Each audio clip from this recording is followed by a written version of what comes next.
Hey, chemistry, back to chapter 11, gas laws. We're still working on the notes worksheet.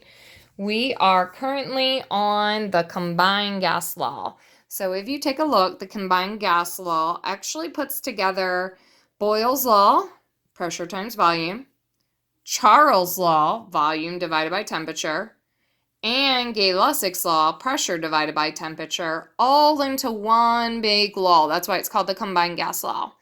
Okay, so it literally combines all of the other three gas laws.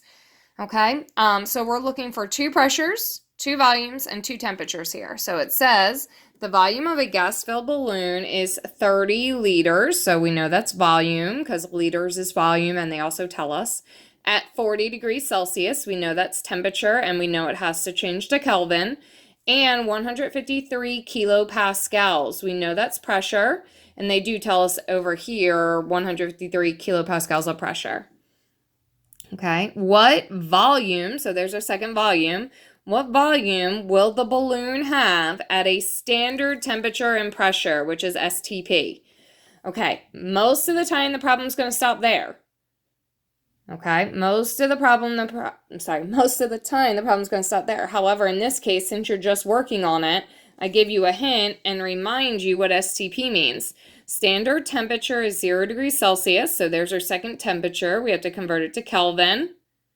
Okay, 101.3 kilopascals is the standard pressure. Remember, pressure at sea level. So any of our pressures at sea level would work here. Millimeters of mercury, 760, 1 atm, any of our pressures at sea level.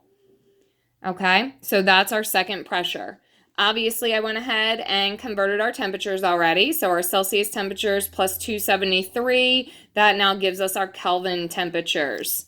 Okay, so now we're going to plug in.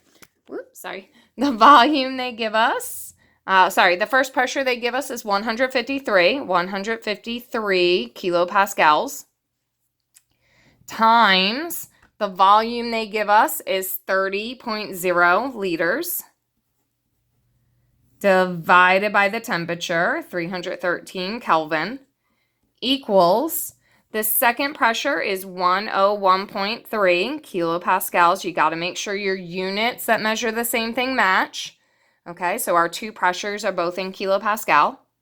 Times, we don't know the volume, that's what we're looking for, divided by our second temperature, which is 273 Kelvin. Okay, some of you are going to need to cross multiply and divide. 153 times 30 times 273 equals, cross multiply, 313 times 101.3 times volume 2. Here's what I want you to think, though. I want you to think of this as a fraction. If you think of this as a fraction, you should tell me then what I have to do to get rid of this fraction is I have to multiply by the reciprocal. Okay, remember the word reciprocal means we're going to switch it. Okay, the numerator now becomes the denominator. Okay, so over here, V2 equals, I'm going to flip this, 273 Kelvin over 101.3 kPa times 153 kPa times 30.0. We know that's liters. Sorry, I know we're getting all jumbled up over here. Should have started over further, 313 Kelvin. Okay, so if we take a look at our math, just like before, all the units, except the unit you want, should cancel out. Kelvin on top, Kelvin on the bottom cancels out. Kilopascals cancels out kilopascals. We are left with liters. Okay, so again, you could totally cross multiply and divide. 153 times 30 times 273 equals 313 times 101.3 times volume 2. Okay, but if you take a look at this, we're doing the same thing. 273 times 153 times 30. Okay, we're just going at it and looking at it in a different way. We're seeing this as a fraction, and we know to multiply by the reciprocal to cancel it out. So in our calculator,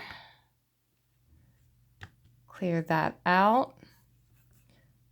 273 times 153 times 30 divided by 101.3 divided by 313 equals.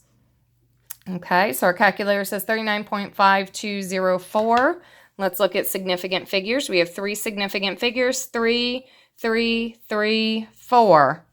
Okay, so therefore our final answer should have a total of 3 significant figures. Okay, so 39.5, and since it's volume and the only unit we didn't cancel out over here, liters. 39.5 liters. Okay, hope that helped. Have a great day.